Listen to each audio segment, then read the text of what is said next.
when I get into fear today, it's much older. It's older messages that were received that I'm not good enough. Everyone's going to laugh at me. They're going to see who I really am. All of these things, or, and which is not a bad thing at all. If they see who I really am, it's like this idea of getting vulnerable is so scary.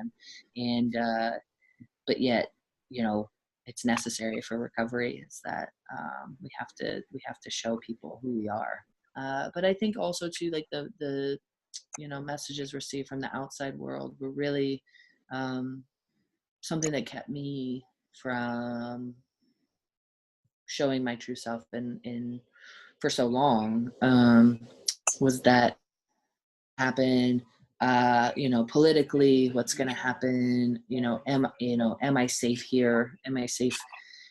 What happens if I'm traveling in some small town and I get sick and I have to go to the hospital? Like, what is that going to happen? Those things are very, very prevalent in my life. And it's not that I try not to think about them, but but it's also something that's always on the back burner. It's always there.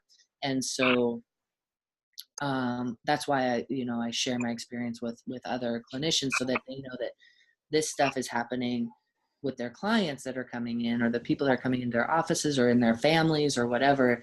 And I've been doing this work a long time, especially this internal work, that I can handle it a little bit better. So like if you have someone in early recovery coming in who is trans, and there's a misgendering or anything like that, that we're already raw nerves in early recovery anyway. So having that added to it, like however we can stop that, and create a space that's so safe. It's like almost extra safe for them to be who they are, and to know that they're loved and respected is important to me.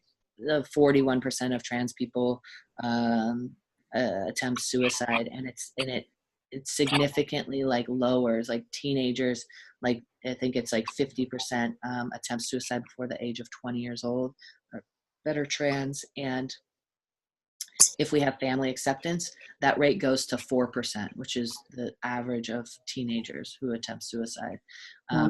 What an easy thing, right? It's like the yeah, duh study, right? When I accept someone for who they are, like they have less depression, anxiety, and are more loving of themselves. So that's a huge number, though. 50% to 4%. Yeah. The power of connection. The power, absolutely, the power of connection and acceptance, and just loving people because they are, right? I think that there's I talk a lot about when I do conferences and things, I talk about the trauma of invisibility. I think that is a significant trauma in the LGBT community. Like, you're not seen, or the only way that you're seen is as, the stereotypes, right? And that happens a lot in treatment centers too. It's like we accept LGBT people, and it's like, you can just be here, right? Like, we'll accept you, but you can just be here, but we're not really like seeing you or hearing you. LGBT people are less likely to speak out in group settings when they don't feel connected or seen. So it takes a really good clinician to bring that all in. Go to kilobicenter.com, Radical Recovery Summit, for access to the interviews. You can watch them free online for 48 hours after they air, or you could purchase an all-access pass. kilobicenter.com.